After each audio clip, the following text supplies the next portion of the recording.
nor. This word is similar to and or, but this is always used with negatives. When two people have a similar negative experience, you can use nor. He's not happy. Nor, and then we can use the verb be here. Nor is she. This matches this, and the negative here matches the negative here. He's not happy, nor is she.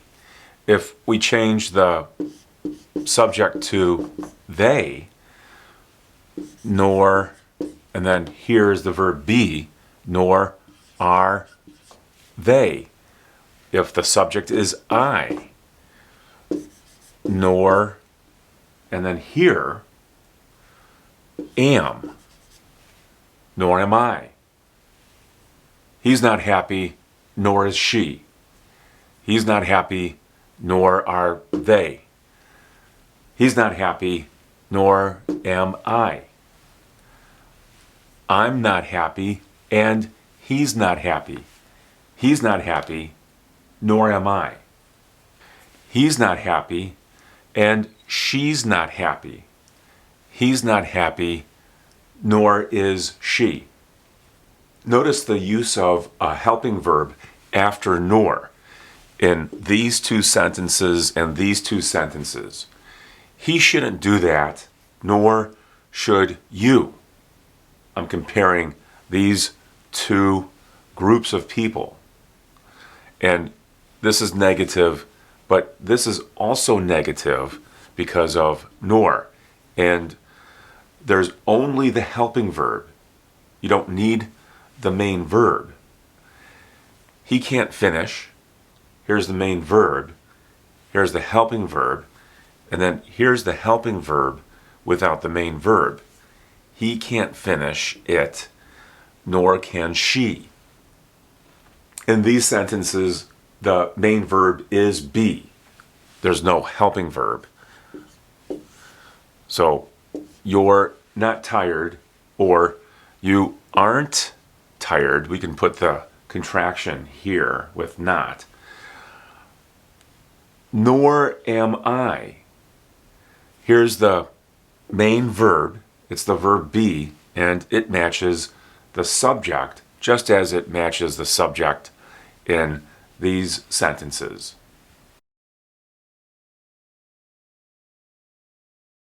To combine these two sentences, it's not cheap, it's not efficient.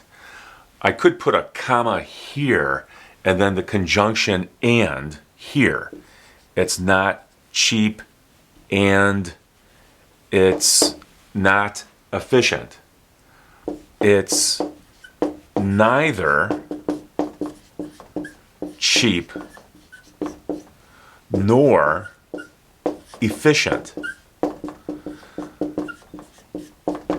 The conjunction nor is often used with neither. You can pronounce this as neither or neither. It's neither cheap nor efficient. It's neither cheap nor efficient. Or you could say it's not cheap. And then if you want to begin a new sentence with nor, I think that's okay.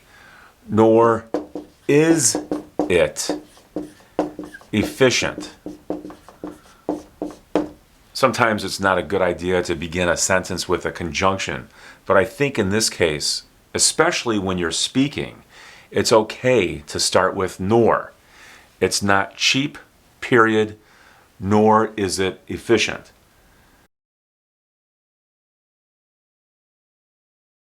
They have no money, and then there's a comma here, nor a place to live.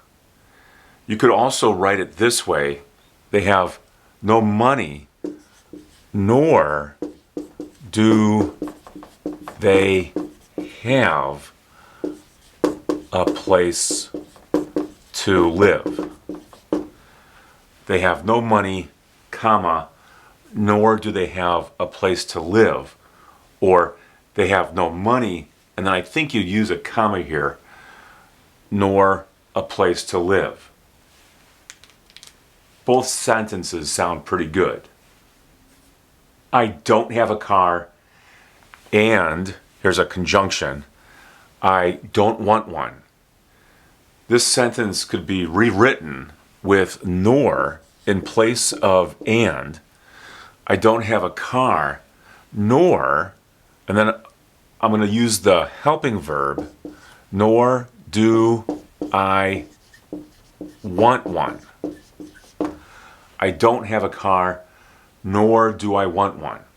After nor, use the helping verb, then the subject, and then the main verb.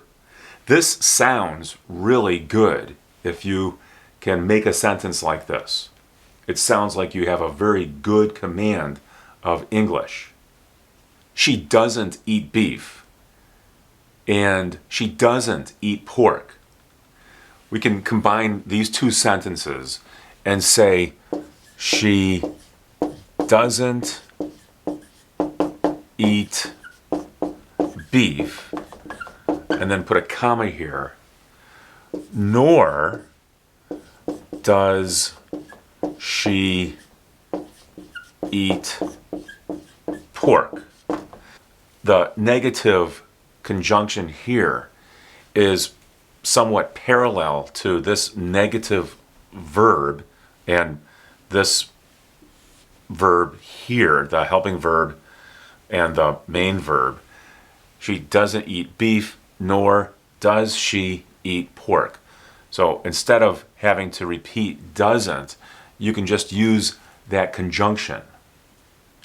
You could also say the same thing without a negative verb. She eats, and then we'll use neither beef nor pork. She eats neither beef nor pork. Neither and nor often go together. In this sentence, neither and nor are used together. This is a fairly common thing to hear. Neither coffee nor tea is available. So there's no coffee and there is no tea. Notice that the verb is singular. It matches tea, not both of these.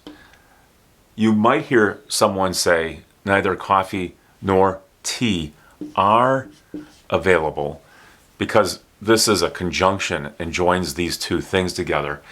When you have a subject after the negative nor or, the verb should match the subject that is closest to it. So neither coffee nor tea is available. But if you said neither coffee nor tea are available, it doesn't sound that bad. It doesn't sound terrible. And I'd probably say it myself. Neither the students nor the teacher knew the answer. The students didn't know the answer, and the teacher didn't know the answer. So instead of using didn't know, you can keep this in the affirmative. It's in the past tense, but there's no negative. The negative is here. Neither the students nor the teacher. And then here's the verb that matches the two subjects.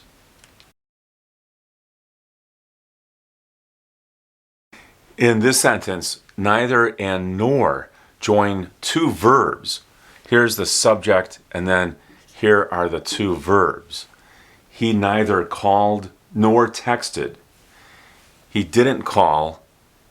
He didn't text. He neither called nor texted.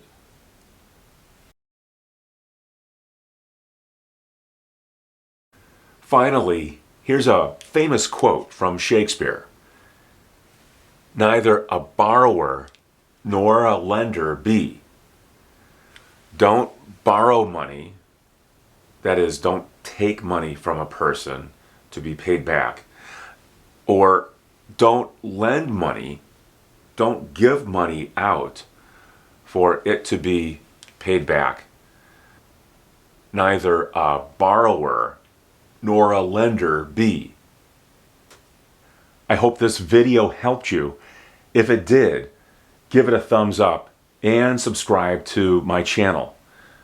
You can also go to my free website for English language instruction at EnglishForThePlanet.com.